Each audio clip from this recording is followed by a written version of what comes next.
Tantor Audio, a division of Recorded Books, presents A New History of the American South. Edited by W. Fitzhugh Brundage, Laura F. Edwards, and John F. Sensbach. Narrated by Terrence Kidd. Introduction. W. Fitzhugh Brundage. Thank you for listening to this first collaborative effort to tell the history of the American South for the 21st century. The impetus for this volume is simple. It is no exaggeration to suggest that the American South has been the focus of some of the liveliest and most influential American history writing. Despite this outpouring, though, our understanding of the region's history still bears the deep imprint of long-inherited interpretations. Not until a half-century ago did a small cadre of historians began to pry the spotlight from colonial New England and to focus it on the Chesapeake region. Since then, the focus has shifted farther south, from Jamestown and the coastal outposts of European settlement to the region's hinterlands. We have learned more about the 17th and 18th century South during the past 3 decades than during the previous century, transforming the portrait of the pre-19th century South. Simultaneously, attention has shifted from the world the slaveholders made to the lives of the enslaved, to the myriad ways that the institution of slavery was woven into every facet of regional life, and to the integration of the South into transatlantic capitalism. We now acknowledge the persistence of Indians across the region after their removal and their determination to retain as much autonomy as possible to the present day. Histories of the region now foreground historical agents who were previously invisible. 4 decades ago, histories addressing the experience of Southern women would barely fill a single library shelf. Since then, studies of the history of white, African, African-American, Indian, and mixed-race women in the region have proliferated, recasting the South's entire history. Since the 1980s, scholars have traced the long struggle for racial equality and justice that extended from Reconstruction to the middle of the 20th century. Now histories of the Black freedom struggle and the diverse participants who waged it abound.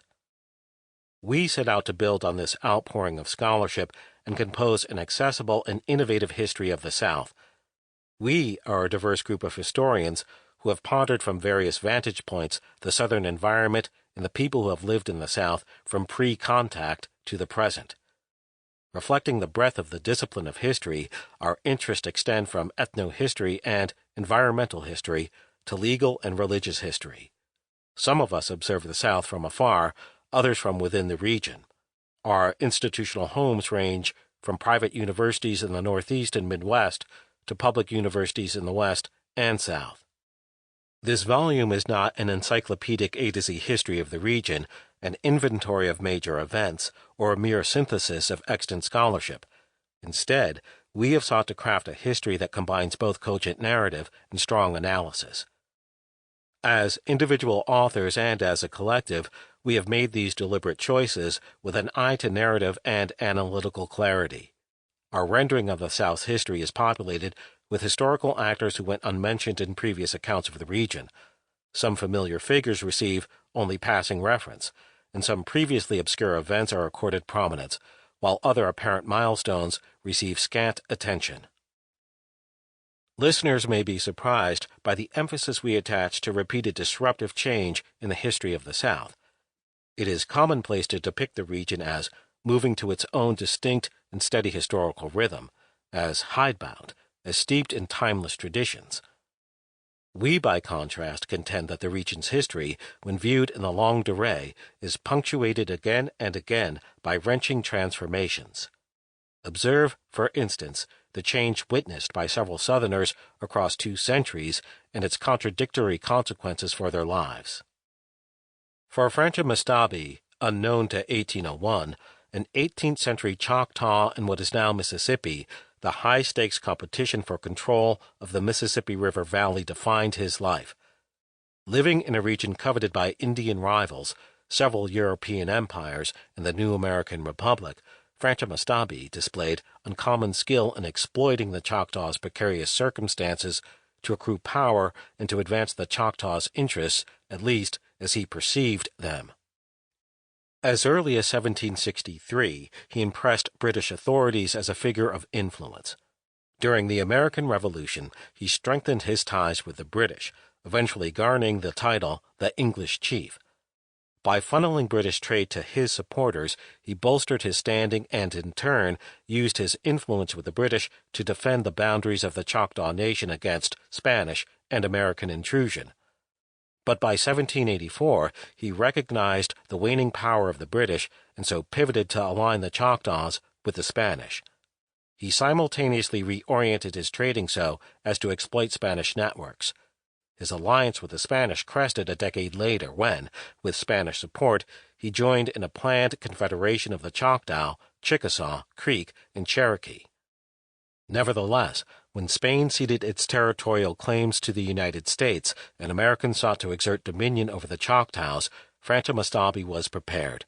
For more than a decade, he had also nurtured trade relations with Americans. By the time Franco-Mostabi died in 1801, the Choctaw had experienced half a century of dizzying change. The trading networks that he and others had forged, in turn, had accelerated profound economic and political change among the Choctaw. By the end of the 18th century, the fur trade had drastically depleted the deer population on Choctaw lands, even while demand for European-made metal tools, blankets, cloth, clothing, and war paint had soared. The Choctaw Nation was awash with British and later American peddled liquor. One account estimated that alcohol was 80% of all goods sold to the Choctaws in 1770. After crop failures and the sharp decline in the fur trade during the 1790s, the Choctaws shifted to livestock raising and the cultivation of cotton for export. By 1820, some Choctaw farms relied on enslaved black labor. The next 50 years, during which most of the Choctaw were forced to migrate to the Indian Territory, modern-day Oklahoma, were even more tumultuous. This brazen expulsion of southeastern Indians coincided with the childhood of Mary Gay, 1829 to 1918.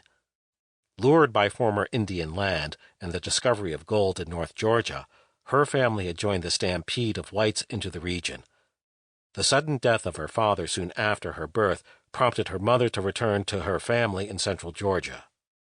There Gay grew up in the home of her grandfather, Thomas Stevens, a harsh enslaver whose cruelty was later recounted in a widely circulated narrative written by one of the laborers he had enslaved. Her grandfather's notoriety did nothing to diminish his success as a distiller, land speculator, and planter.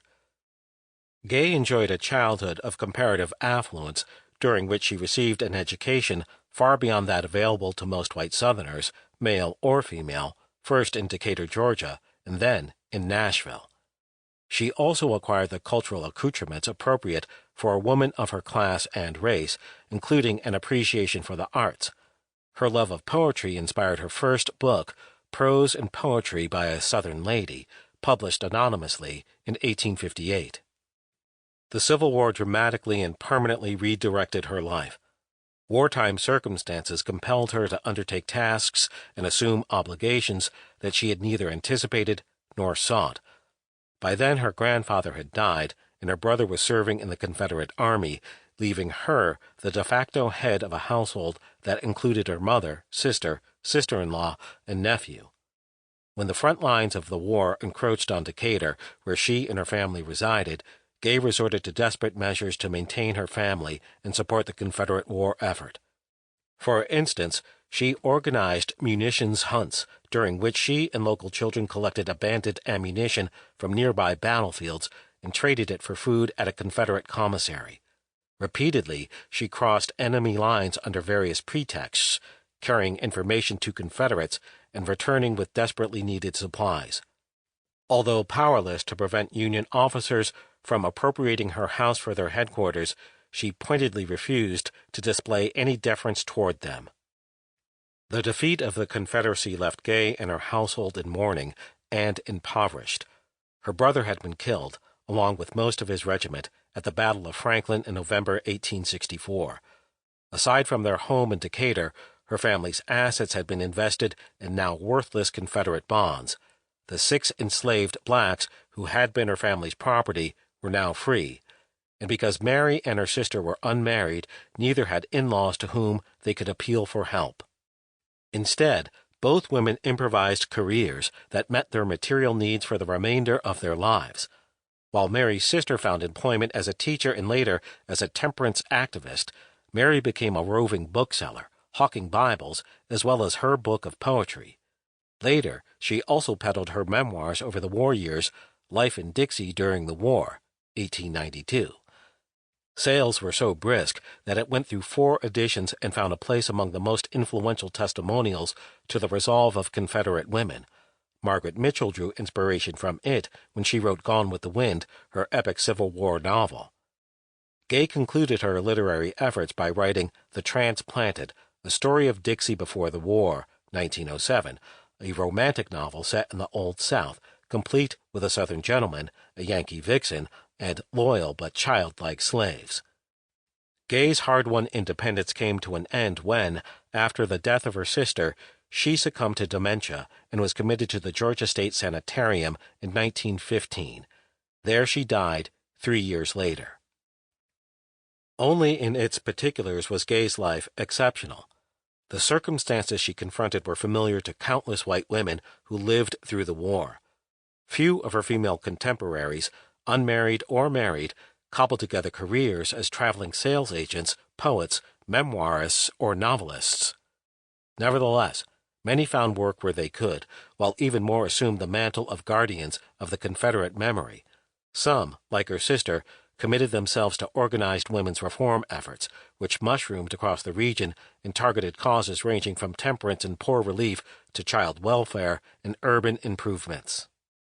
Although Nicodemus Taylor, 1822 to 1934, and Gay were contemporaries, they shared little except for their resourcefulness when confronted by the whirlwind of change during the 19th century.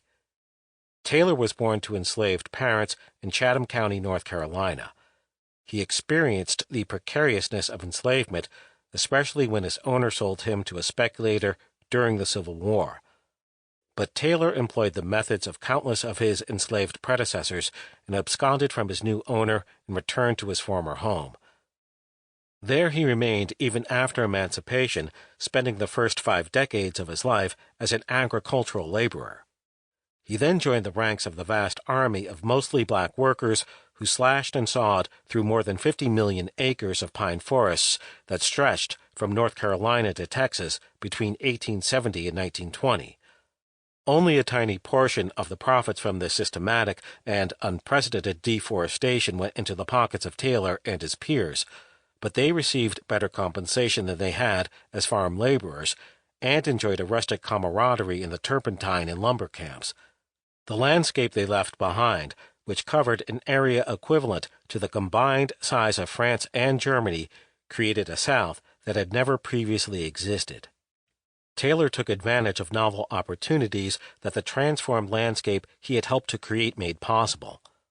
When the old-growth forests of North Carolina had been used up, Taylor elected to remain near his longtime home. On a 500-acre plot of timbered land, some of which Taylor himself had owned, James Walker Tufts, a northern manufacturer, built Pinehurst, a posh resort for leisure and escape. Accessible by railroad, the pleasure grounds offered white Northerners a respite from both harsh northern winters and the hurly-burly of modern urban life. 2 years later, Tufts installed the resort's first golf course, where Taylor ended his working days in service as a caddy, shepherding white vacationers around the resort's course. In later years, Taylor presided over an unincorporated black community where many Pinehurst employees lived. During the course of his exceptionally full and long life, Taylor survived enslavement, embraced freedom, contributed in a small way to the destruction of the largest contiguous forest in the United States, and witnessed the previously unimaginable emergence of the sandhills of North Carolina as one of the nation's preeminent whites-only tourist resorts. Unlike Gay and Taylor, James Eastland, 1904 to 86, wielded enough power to impede the change that threatened the way of life that he had inherited as the son of a well-to-do planter, district attorney, and force in Mississippi politics. that Eastland's father and uncle had led a lynch mob in 1904 that had burned a black man and woman alive for allegedly murdering his uncle carried no stigma for Eastland. After attending local segregated public schools, he graduated from the University of Mississippi and then studied law in his father's office. During the 1930s, he took over management of his family's Sunflower County plantation and eventually expanded it to nearly 6,000 acres. He simultaneously embraced the mechanization of cotton cultivation that effectively brought to an end an interlocking system of sharecropping and tenancy that had prevailed throughout the cotton belt of the South since the Civil War. Eastland was appointed to the U.S. Senate in 1941 and 2 years later was elected to the same body. He quickly developed a modus vivendi that he employed during his 4 decades in the Senate. He opposed any programs that were unpopular with Mississippi's white electorate while supporting the president on other issues that directly benefited his constituents. His seniority earned him the chairmanship of the powerful Senate Judiciary Committee in 1956, a position he retained for 2 decades. He unapologetically exerted his power as chairman to oppose any federal legislation to lessen racial inequality or weaken racial segregation. He denounced the Supreme Court for having destroyed the Constitution when it declared segregated public schools unconstitutional in the Brown v. Board of Education 1954 decision. He vigorously opposed the 1958 and 1964 Civil Rights Act, as well as the Voting Rights Act of 1965. He resisted the appointment of Thurgood Marshall, a noted black civil rights lawyer, to the Supreme Court, while applauding the pariah white government of Rhodesia, which imposed draconian segregation on the majority black population for having achieved a racial harmony that had allegedly eluded the United States. His fervent support for white supremacy served him well as long as law, tradition, and violence deprived black Mississippians the vote. But by the late 1970s, the battery of civil rights legislation that Eastland had unsuccessfully opposed had transformed his state's and the South's politics. Recognizing that he could not win renomination in the Democratic Party that now included black voters, and unwilling to follow the path forged by Strom Thurmond and other white Southerners who fled to the Republican Party, Eastland instead retired from the Senate in 1978. Eastland's retirement marked a transformation arguably as momentous as any experienced by Francois-Mastabi, Gay, or Taylor. For more than a century, Eastland and his predecessors had harnessed the Democratic Party in the South to the defense of white supremacy. When Eastland was elected to the Senate, he took his place beside, among others, Mississippi Senator Theodore Bilbo, whose outspoken racism was even more extreme than Eastland's, and Cotton Ed Smith of South Carolina, whom Time labeled a conscientious objector to the 20th century. In 1956, Eastland had been joined by all but 3 Southern Democrats in the Senate in signing the so-called Southern Manifesto, which denounced the Brown decision and judicial attacks on racial segregation. 3 decades later, the eclipse of white segregationists in the Democratic Party was nearly complete, and Eastland confronted the humbling prospect of having to court black voters. As the examples of Francois-Mastabi, May, Taylor, and Eastland underscore, the South has been a region marked by its inhabitants' dynamic responses to the upheavals they experienced.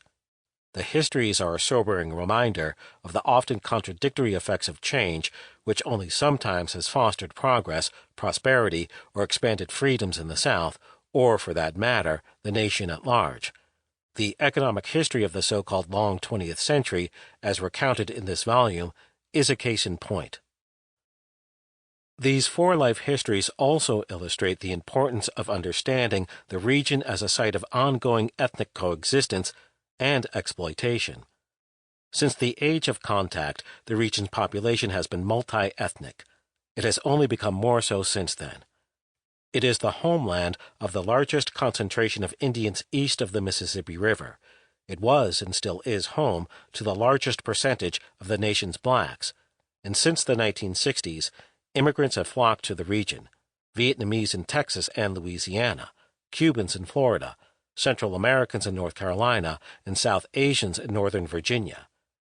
Added to these are seasonal laborers from across the Caribbean basin.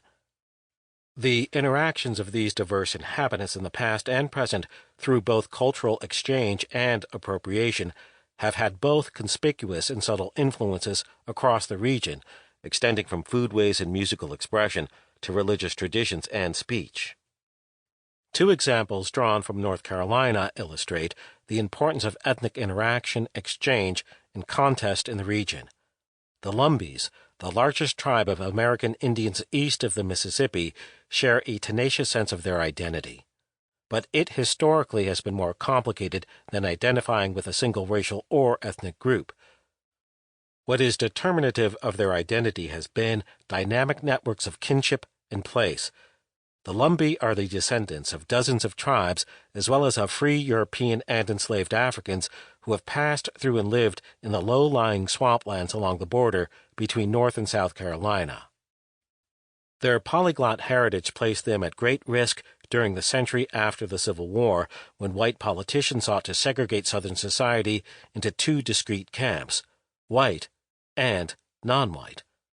Simultaneously, the Lumbees' history, which has been punctuated by migration, acculturation, and change, made it difficult to define Lumbee identity in a way that satisfied white authorities who acted as legal arbiters of Indian identity. The point is not that non-Lumbees have defined Lumbees, but rather that throughout the Lumbees' modern struggle for sovereignty, autonomy, and opportunity, they have had to work with, against, and around their non-Lumbee neighbors. Contrasting monuments in Hertford, North Carolina, reveal fault lines of both coexistence and contestation in a single community. Union forces occupied Hertford in the northeastern corner of the state in early 1862. Local whites viewed the occupying army as oppressors, while enslaved blacks saw them as liberators. When the Union Army began recruiting black soldiers in 1863, enslaved men across the region answered the call. A half-century later, black women in Hertford, coordinated by the First Baptist Church and the United Daughters of Union Veterans, erected a monument in memory of the colored Union soldiers who fought in the War of 1861 to 1865. They placed the small obelisk on Academy Green, adjacent to the site of the county's first black school, library, and church. Roughly a block and a half away, the local chapter of the United Daughters of the Confederacy erected another obelisk several years later. In high relief on the front face of the monument is a furled Confederate battle flag, the years 1861 and 1865, and the words, "Our Soldiers." At the dedication of the monument, an invited orator observed that the county was so small and had contained so many slaves who required white oversight that it could not provide many troops to the Confederate cause. But he vouched for the commitment of local whites to the defense of Southern civilization. He made no mention of the support that local blacks had given to the destruction of that civilization, but he and his audience needed only to walk a short distance to be confronted by a memorial to it. Southern distinctiveness, about which so much ink has been spilled, is not an organizing conceit in this volume. Although the South has experienced at least as much cataclysmic upheaval and transformation as any other region in the United States, its history is not anomalous. Nevertheless, American letters and popular culture are rife with meditations that exaggerate the South's eccentricities. The region sometimes has been represented as a caricature of all things American, whether enviable or loathsome. It has also been assigned a bewildering array of supposedly distinctive characteristics by both Southerners themselves and outsiders. Commentators have identified a seemingly endless array of Souths: the lazy South, the militant South, the Old South, the New South, the Other South, the Jim Crow South, and on and on. Less generous catalogers of the South have identified it by a long list of stigmata, ranging from poverty and ignorance to violence and disease. The Southern environment has been defined as corrupting and enervating, so hot as to sap initiative, so miasmatic and disease-ridden as to be deadly, e.g., malaria, hookworm. Some of its landscapes have been seen as peculiarly grotesque: swamps, erosion-scarred fields, mountains scarred by mines. And its human pathologies have included whatever attributes have been deemed backward, retrograde, and dysfunctional at any given moment. Perhaps no one more ruthlessly mocked the depraved South than H.L. Mencken, a Baltimore newspaperman and habitual crank. In his incendiary essay Sahara of the Beaux-Arts, published in 1917, he dismissed the region as a great wasteland, lacking most of the essential institutions of culture as he understood them between the Potomac and the Rio Grande. Flannery O'Connor, an uncommonly sardonic observer of her native region, captured the logic of many who were inclined to view the South as inherently Gothic. Anything that comes out of the South is going to be called grotesque by the Northern reader, unless it is grotesque, in which case it's going to be called realistic. Southerners and non-Southerners have promoted the idea of the South's distinctiveness. The notion of an exceptional, aberrant, peculiar South has been both convenient and self-fulfilling. Such was the case for novelist and future Nobel laureate V.S. Naipaul, who found what he was looking for while touring the South during the mid-1980s. His portrait of the region reflected many of his lifelong preoccupations. Born of South Asian parents in Trinidad, he matured into an acerbic observer of post-colonial societies. He had observed firsthand the legacies of slavery and plantation economies. Having always felt like a colonial among colonials, he gravitated toward pondering the plight of societies oppressed by their history. Thus, he deemed it fitting that his last travel book was about the old slave states of the American Southeast. During visits to Nashville, the hinterlands of Florida and North Carolina, and points in between, he acquired a sympathy for rednecks and an appreciation for country music. But the New South Manifest in Atlanta awakened his jaded skepticism, and the self-absorption of Charleston's faded aristocracy annoyed him. As if sharing a secret, he revealed in A Turn in the South that at the back of everything in the modern South was the thought of race, the little neurosis, the legacy of slavery. A decade later, Tony Horwitz published Confederates in the Attic, which offered a very different portrait of the region. But, like Naipaul, Horwitz confessed that personal anxieties had urged on his research for the South. Some of the South that Horwitz visited was history-obsessed, but in a manner that Naipaul failed to see or acknowledge. The Heritage Catalog by Horwitz was at once picaresque and absurd. It was curated by crazed Confederate reenactors, hucksters who traded in Gone with the Wind mythology, and militant modern secessionists. Paradoxically, Horwitz observed, with a mixture of disappointment and resignation, that more and more Southerners were wholly ignorant of any history. At a school in Greenville, Alabama, he encountered a complete absence of the thick gravy of Confederate culture that had previously rained down on white and black schoolchildren. Maybe, he speculated, the South would finally exorcise its demons by simply forgetting the history that had created them. Not until the books closed did Horwitz explain that what lay behind his fascination with an immersion in the rebel South was a desire to affirm tenuous bonds with his history-loving but distant father and to claim a sense of place and heritage to compensate for the rootlessness he felt as a child of immigrants. Literally, hundreds of others preceded Naipaul and Horwitz in looking to the South with purpose. During the 1830s, for instance, English reformer Harriet Martineau traveled through the region compiling a scathing portrait of the malignant effects of slavery. 10 years afterward, Appomattox journalist Edward King found few traces of the South that had offended Martineau. Instead, in his The Great South, he purred about an alluring land of lush, exotic, and lazy pleasures. The New South that South African politician Maurice Evans visited at the turn of the 20th century, by contrast, was a vast social laboratory where white supremacy was being calibrated to the modern age. With an eye toward his own country's circumstances, Evans's Black and White in the Southern States, 1915, offered a close study of the mechanics of Jim Crow segregation. Unlike Evans, journalist John Gunther encountered the nation's problem child when he toured the region after World War II. This South, he lamented, had yet to align itself with the forces of progress evident elsewhere in a nation basking in its recent military triumph. Preoccupied with highlighting the South as an aberration for their very Sample complete. Ready to continue?